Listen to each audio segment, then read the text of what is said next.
It's one of the SK Modified's biggest races of the year, the 5th annual TC13 Shootout. And we're going to find out who among the SK Modified field will fight for $1,313 in the winning prize and this beautiful trophy. So the first half of the pit preview focuses on the SK Modifieds, and Kyle standing by with one of our contenders. And Bonza, we're going to start with our defending winner of the TC13 1 year ago, David Arute. And David, the 4th running of the event, your first win. How special was that night for you? That was a huge night for us to get my first win in TC Shootout.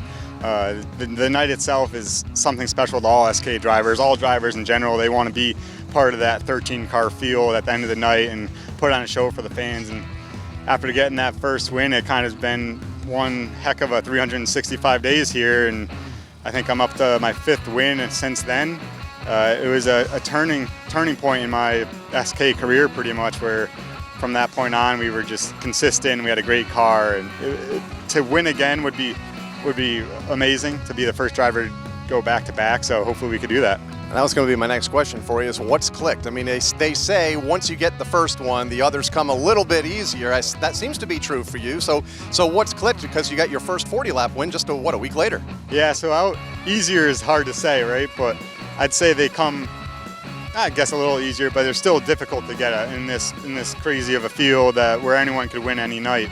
I think the biggest thing was just seat time. I'm in my 5th year in the division now. I've been racing at a couple other tracks here and there in different cars, and adapting to the cars quick is what really helped me. From the open races to running Waterford or Thompson, just adapting to what the car needs, that seemed to help me the most, and that's been what I've been able to do this year. Last week we might have let a win go away, but we'll see what we have tonight. Best of luck to you here later this evening. Thank you. It's David Arute looking to become the first repeat winner in the TC13 here later this evening. Now let's hear from a driver looking for his first SK win with Bonza. Last week we saw the 31 of Noah Korner battling up front throughout the feature. You had to settle for second though after some turn 4 mishaps. So what's been going on the last 3 weeks? What has changed for you guys to be able to get these top 10 finishes after such a tough start? I mean, it's a lame thing to say, but it's been luck. I mean, we've had a very unfortunate year with either a mechanical problem or a situation on the racetrack. I mean, every single thing that could have gone wrong this year has gone wrong. And the car's been good, and we've been able to keep our nose clean the last 3 weeks, and it's been really good. So what more do you think you need to get to victory lane for the first time when you look at how your car handled last week? You know, all the cautions that we had in the beginning of the race, I would have loved to have one at the end, but I mean, hard work pays off, and we stuck with it throughout the year, and I mean, it's starting to pay off. It's one more position, and you know, it's exciting.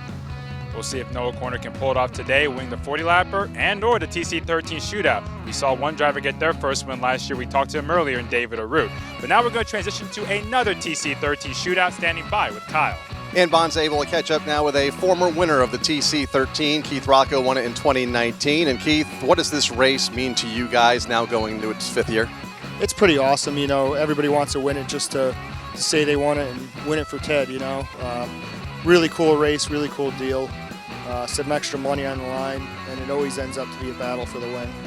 Let's talk about your season for a moment. Kind of a tale of 2 years and a tale of 2 cars. What about this race car is clicking with you? Because we're beginning to see you more and more toward the front here in the second half. Yeah, I mean, this thing's just, I mean, this style of car is what we ran for the last decade, and I know them like the back of my hand, and, you know, even when they're off, I can still make them work.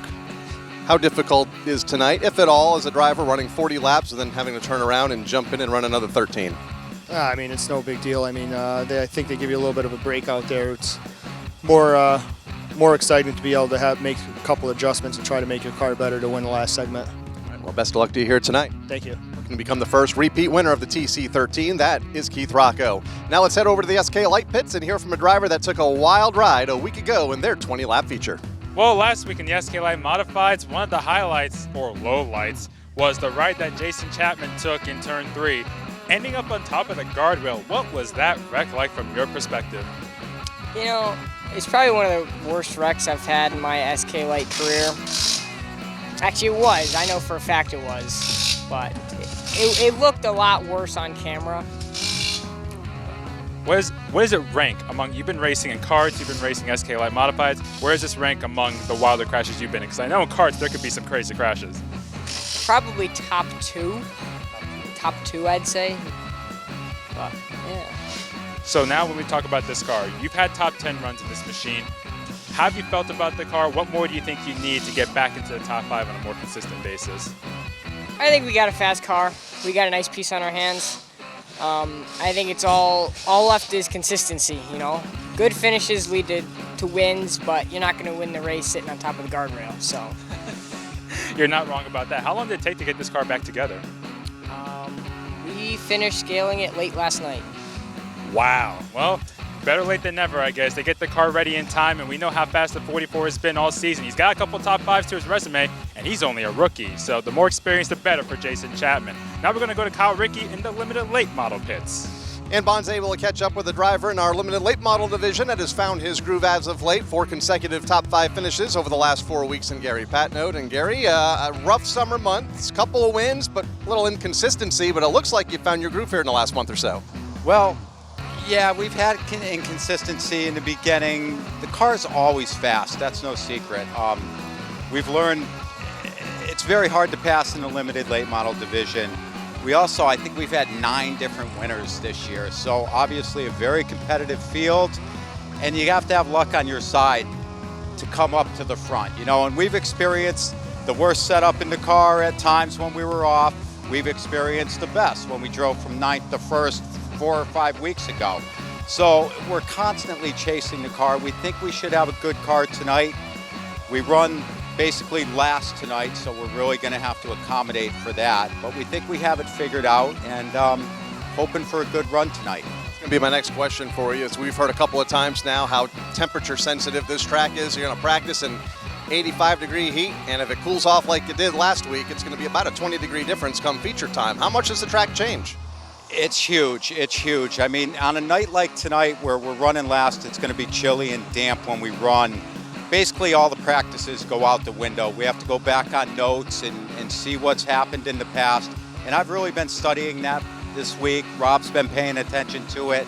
Rob and I spoke this morning before I left the shop, and we think we know what to do for tonight's feature. We should have a good run.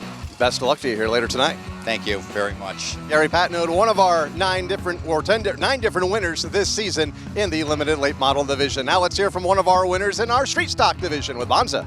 This season, the street stocks for Bobby Stirk III has been a roller coaster, to say the least. You've had your ups and downs, but the last 3 weeks, 3 top 5 finishes, including a win.